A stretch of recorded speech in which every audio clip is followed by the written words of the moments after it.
रामपुर गांव में कमली नाम की औरत अपनी गाय सुरभि के साथ रहती थी। सुरभि बहुत ही सीधी गाय थी और वो अपनी मालकिन की सारी बातें मानती थी। एक शाम कमली गाय को चराकर वापस घर ला रही थी। गाय रमते हुए मटक मटक कर धीरे धीरे चल रही थी। तभी कमली को गुस्सा आ गया। वो गाय को डंडा मारते हुए बोली, अरे सुरभि, तू इतनी धीरे क्यों चल रही है? दिन भर घास खाती रहती है, लेकिन जब घर लौटने की बारी आती है ना, तो जैसे तेरे पैरों में जान ही नहीं रहती।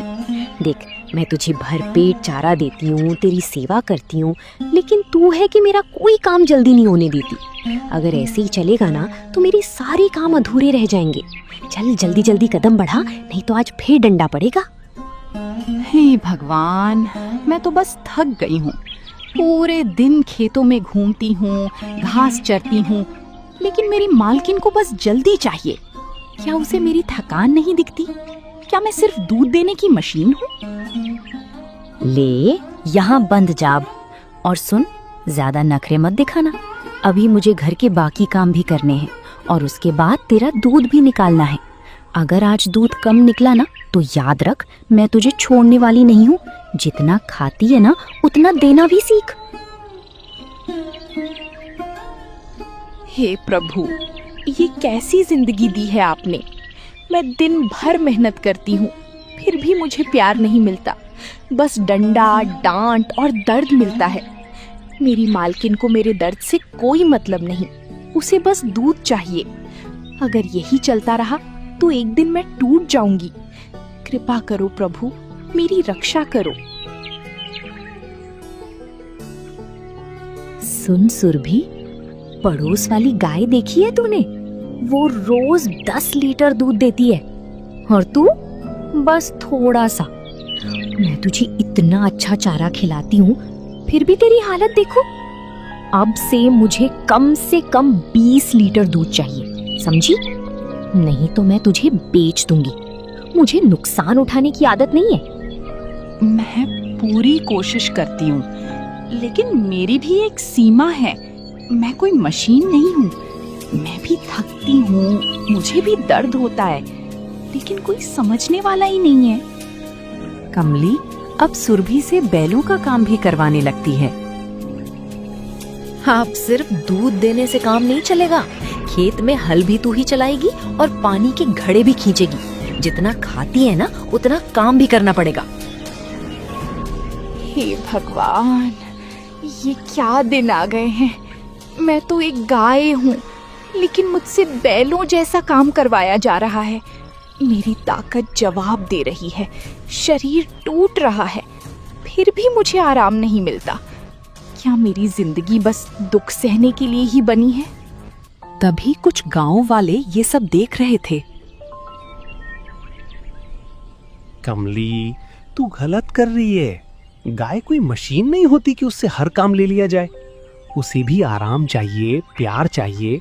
अगर तू ऐसे ही अत्याचार करती रही ना, तो एक दिन भगवान तुझे जरूर सजा देंगे। जानवर भी भगवान की ही रचना है, उनके साथ ऐसा व्यवहार ठीक नहीं है। तुम लोग अपने काम से काम रखो। ये मेरी गाय है, मैं इसके साथ जो चाहूं करूं। अगर इतना ही दर्द हो रहा है ना, तो ले जाओ इसे अपने घर। मुझे मत सिखाओ कि मुझे क्या करना है। हे सृष्टिकर्ता, अब मुझसे सहा नहीं जाता। मैंने कभी किसी का बुरा नहीं किया, फिर भी मुझे इतना कष्ट क्यों मिल रहा है? मैं मेहनत करती हूँ, सबकी सेवा करती हूँ, फिर भी मुझे दर्द ही मिलता है।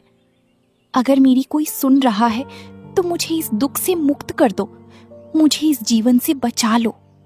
रात गहरी हो चुकी थी, चारों ओर सन्नाटा था, लेकिन सुरभि की करुण पुकार आकाश को चीरती हुई ऊपर तक पहुंच रही थी। हे प्रभु, अगर आप सच में कहीं हो तो मेरी आवाज जरूर सुनिए। मैं अब टूट चुकी हूँ, मेरे शरीर में अब ताकत नहीं बची। हर दिन मार, हर दिन काम, हर दिन दर्द। क्या यही मेरी किस्मत है? अगर आप दयालु हो तो मुझे इस दुख से निकाल लीजिए, नहीं तो मेरी सांसें ही रोक दीजिए। मैं अब और सह नहीं सकती। उसी समय स्वर्गलोक में कमल के आसन पर बैठे ब्रह्मदेव ध्यान में लीन थे। तभी उन्हें सुरभि की पुकार सुनाई देती है। ये कैसी वेदना है, इतनी सच्ची, इतनी निर्मल पुकार। ये कोई साधारण प्राणी नहीं, ये तो एक निष्कलंक आत्मा है जो हर दिन मुझे याद करती है। अब समय आ गया है कि मैं इसे इसके दुख से मुक्त करूं। अचानक धरती पर तेज प्रकाश फैलता है और सुरभि के सामने ब्रह्मदेव प्रकट हो जाते हैं। गौ माता सुरभि, तुम्हारी भक्ति और सहनशीलता ने मुझे प्रसन्न कर दिया है। तुम हर दिन बिना किसी स्वार्थ के मुझे याद करती हो। बताओ, तुम्हारे मन में क्या इच्छा है? जो भी चाहोगी मैं अवश्य पूर्ण करूंगा। तुम्हारे सारे दुख अब समाप्त होने वाले हैं। रुको, तुम कौन हो? भगवान बनने का नाटक क्यों कर रहे हो? कहीं तुम मेरी मालकिन कमली की कोई चाल तो नहीं? वो मुझे धोखा देने के लिए कुछ भी कर सकती है। मैं अब इतनी भोली नहीं हूं कि किसी पर भी विश्वास कर लूं। तुम्हारा संदेह उचित है सुरभि, लेकिन मैं छल नहीं करता। मैं वही हूं जिसे तुम हर दिन पुकारती हो। अगर तुम्हें विश्वास नहीं है तो कोई भी प्रमाण मांग लो। मैं तुम्हें यकीन दिलाऊंगा कि मैं ही सृष्टि का रचयिता हूं। ठीक है, अगर आप सच में भगवान हो तो मुझे बताइए, बाकी जानवरों के पास अपने बचाव के लिए तेज नुकीले पंजे होते हैं, लेकिन मेरे पास क्यों नहीं? अगर आप सच में सर्वशक्तिमान हो तो मुझे वो दिखाइए जो मेरे पास होना चाहिए था, तभी मैं मानूंगी कि आप भगवान हो। ब्रह्मदेव अपने हाथ उठाते हैं और अचानक उनके हाथों में चमकते हुए नुकीले पंजे प्रकट हो जाते हैं। देखो सुरभि, ये वही शक्ति है जिसकी तुम बात कर रही हो, लेकिन हर जीव को उसकी प्रकृति के अनुसार बनाया गया है। तुम्हें पंजे नहीं दिए गए क्योंकि तुम्हें माता का स्थान दिया गया है। तुम पालन करने वाली हो, ना कि आक्रमण करने वाली। प्रभु, अब मुझे विश्वास हो गया, आप सच में भगवान हैं। मुझे माफ कर दीजिए, मैंने आप पर शक किया, लेकिन मेरा दर्द इतना गहरा था कि मुझे हर जगह धोखा ही दिखाई देता था। अब बताओ गौ माता, तुम्हारी क्या इच्छा है? मैं तुम्हारे लिए क्या कर सकता हूँ? प्रभु, मैं इस धरती पर अब नहीं रहना चाहती। वहाँ सिर्फ दर्द है, मार है, लालच है। मेरी मालकिन मुझे समझती नहीं। मैं हर दिन टूटती जा रही हूँ। अगर आप मुझ पर कृपा करना चाहते हैं तो मुझे अपने साथ स्वर्ग ले चलिए, जहाँ मुझे शांति मिले, जहाँ मुझे कोई चोट ना पहुँचाए। तथास्तु। तुम्हारी भक्ति सच्ची है, इसलिए तुम्हारी इच्छा अवश्य पूर्ण होगी। अब तुम इस दुख भरी दुनिया से मुक्त हो जाओगी। मेरे साथ चलो, मैं तुम्हें उस स्थान पर ले चलता हूं जहां सिर्फ शांति है, आनंद है, जहां तुम्हें कोई कष्ट नहीं मिलेगा। अचानक तेज प्रकाश फैलता है और दोनों गायब हो जाते हैं। कुछ ही पल में सुरभि खुद को एक सुंदर, हरे भरे, चमकते हुए स्वर्ग लोक में पाती है। वाह, ये जगह कितनी सुंदर है। यहाँ कोई दर्द नहीं, कोई डंडा नहीं, सिर्फ शांति और हरियाली। प्रभु, आपने सच में मुझे नया जीवन दे दिया। अब मैं यहाँ चैन से रहूंगी। वो हरी हरी घास खाने लगती है और खुशी खुशी रहने लगती है। इसी तरह दिन गुजरने लगते हैं और सुरभि पूरे स्वर्ग में घूमती रहती है। वाह, यहाँ तो जब मन करे घास खाओ, जब मन करे घूमो, कोई रोकने वाला ही नहीं। ना कोई रस्सी, ना कोई डंडा। ये तो सच में स्वर्ग है। अगर हर जीव को ऐसी जिंदगी मिले तो कोई दुखी ही ना रहे। एक दिन घूमते घूमते सुरभि एक बेहद सुंदर बाग में पहुंच जाती है। हरे भरे पेड़, चमकते फूल और बेहद कोमल घास।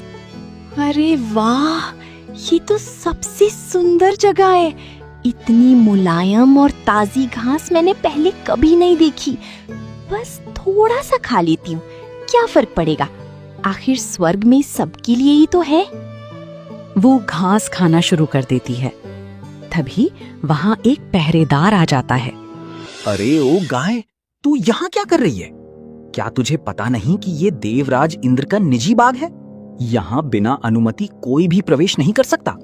तूने तो आधा बाग ही चर लिया। अगर देवराज को पता चल गया ना तो तुझे बहुत भारी सजा मिलेगी। मुझे सच में नहीं पता था। मैंने तो बस हरी घास देखी और खाने लगी। मैं नई हूँ यहाँ, मुझे नियम नहीं पता। कृपया मुझे माफ कर दो। पहरेदार सुरभि को लेकर सभा में पहुंचता है, जहां इंद्रदेव बैठे होते हैं। ये कैसी धिष्ठता है? मेरे बगीचे में बिना अनुमति प्रवेश और ऊपर से उसे नष्ट करना। क्या तुम्हें नियमों का कोई ज्ञान नहीं? स्वर्ग में हर चीज अनुशासन से चलती है। अगर हर कोई ऐसे ही करेगा तो व्यवस्था कैसे बनी रहेगी? प्रभु, मुझसे गलती हो गई। मैं नई हूँ यहाँ।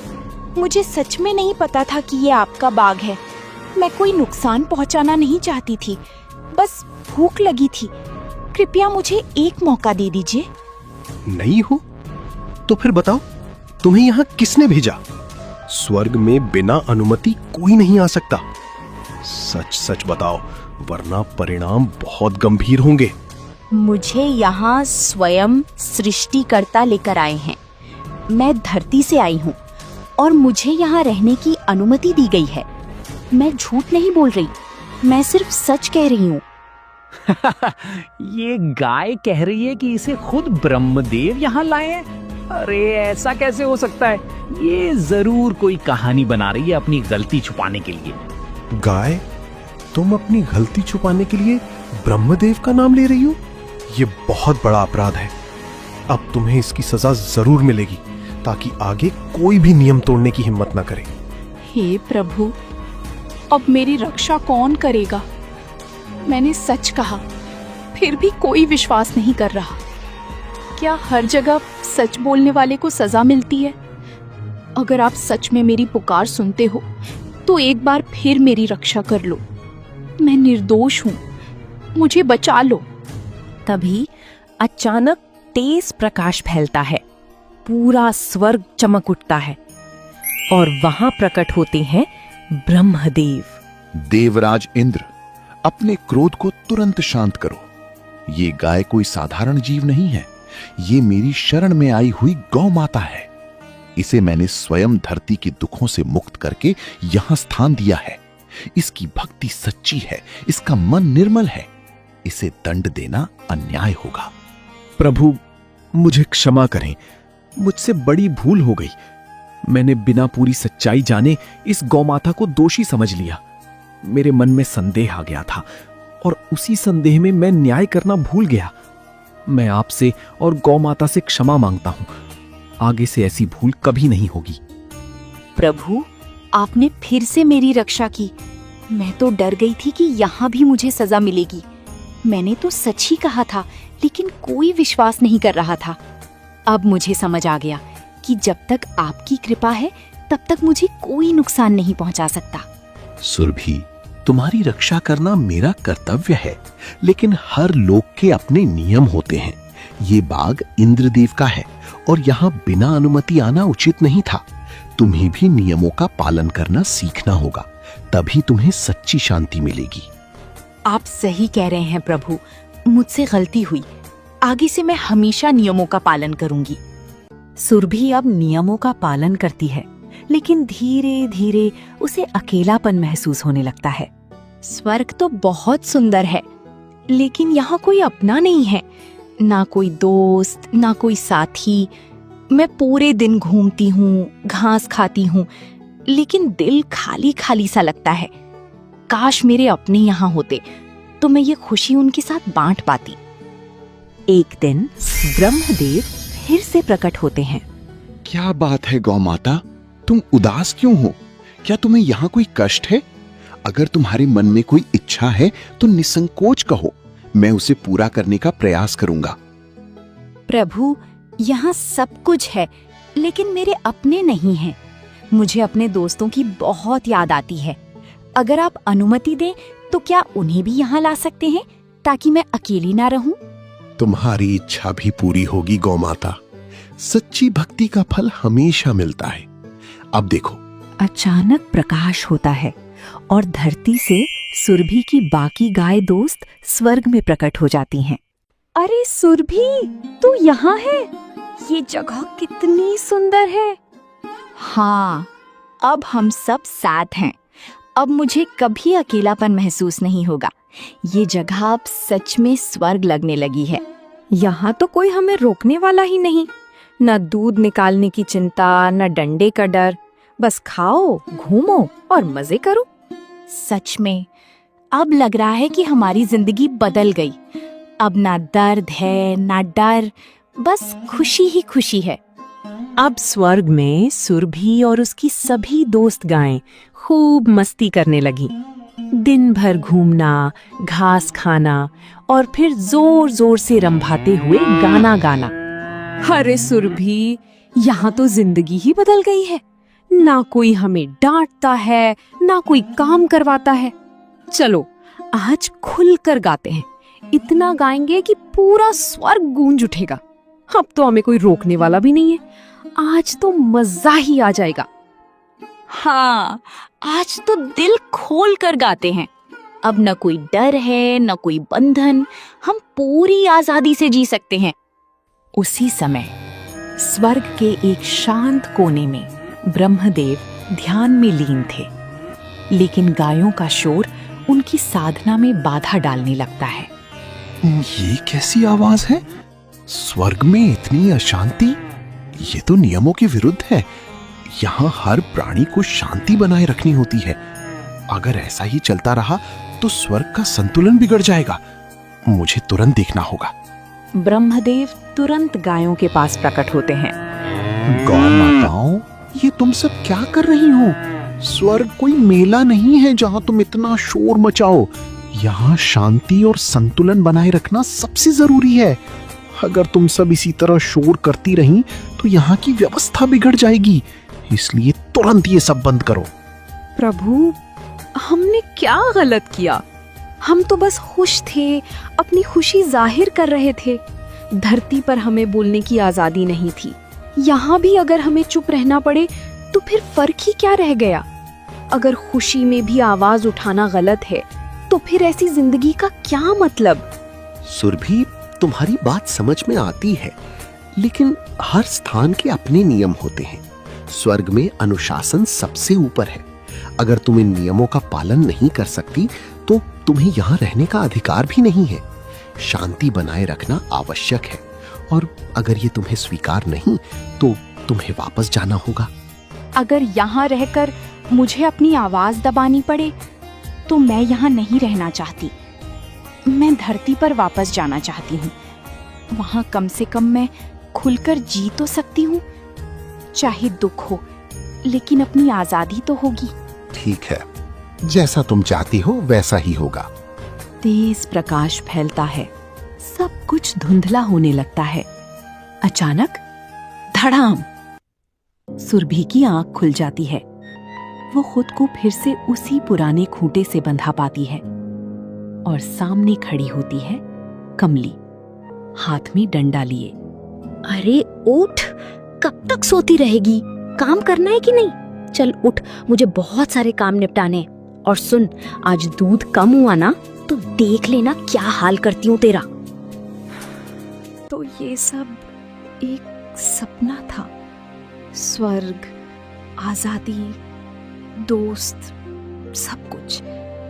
लेकिन उस सपने ने मुझे एक बात सिखा दी कि हर जगह अपने नियम होते हैं, और शायद मेरी जिंदगी इतनी भी बुरी नहीं है जितनी मैं सोचती थी। कमली मुझे मारती जरूर है, लेकिन मेरी देखभाल भी तो करती है, मुझे भूखा नहीं रखती। नहीं, अब मैं शिकायत नहीं करूंगी। मैं अपना फर्ज निभाऊंगी। दूध देना मेरा धर्म है, और शायद कमली भी अपने तरीके से मेरा ख्याल रखती है। हर जगह परफेक्ट जिंदगी नहीं होती, लेकिन जो है उसमें खुश रहना ही असली सुकून है। धीरे धीरे वो मुस्कुराती है।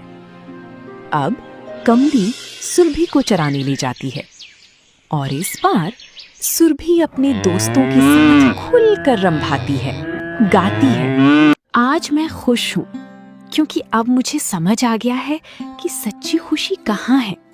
वो किसी जगह में नहीं बल्कि सोच में होती है। और आज मैं खुलकर जी रही हूँ, बिना डर के।